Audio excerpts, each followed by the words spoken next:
হ্যাঁ, আমরা কর্মবিরতি তুলে নিচ্ছি, কর্মবিরতি প্রত্যাহার করেছি। ঠিক, আমরা কাজে ফিরতে চাই, চেয়েছিলাম, আজ কাজে ফিরলাম। পাশাপাশি আমরাও এটা বললাম, এই ঘড়িতে 8:30 আমরা টাইম দিয়েছি, 8:30তে আমরা প্রত্যাহার করেছি। ঠিক 24 ঘন্টার সময়সীমা আমরা বেঁধে দিয়েছি। কাল ঠিক রাত 8:30 অব্দি সময়। ন্যায় বিচারের জায়গাতে আমরা কোন রকমের কোনো কম্প্রোমাইজ আমরা চাই না।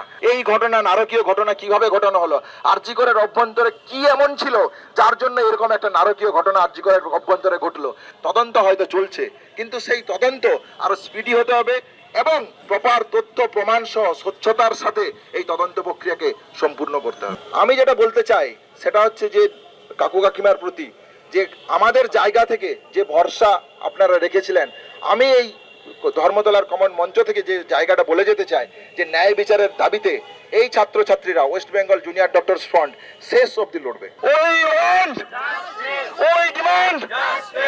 আমরা বারবার বলেছি যে এই 10 দফা দাবি আসলে দুটো দাবি। প্রথম দাবি অভয়ার ন্যায় বিচার, এবং বাকি প্রত্যেকটা দাবি জড়িয়ে আছে আর একটাও যাতে অভয়া না হয় তার জন্য।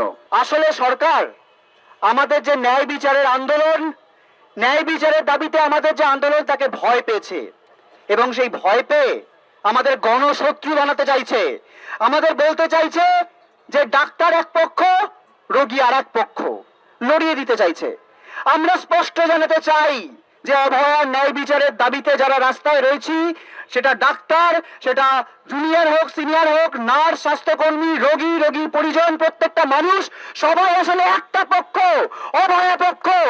আমরা যে যন্ত্রণা ক্লিষ্ট, রাজ্য সরকার এটার সুযোগ নিচ্ছে যে আমাদের যে যন্ত্রণা, আমরা যে চিকিৎসা করতে পারছি না, আমরা চাইছে যে বারবার এরকম প্রভোগ করা হোক এবং আমরা যাতে না ফিরতে পারি। আমরা আজকে প্রমাণ করব, আমরা ঘড়ি বেঁধে দিচ্ছি এবং আগামী 24 ঘন্টার মধ্যে আমাদের এই দাবি যদি না মানা হয়, তাহলে আমরা আমাদের নিজেদের জীবন বাজি রাখবো।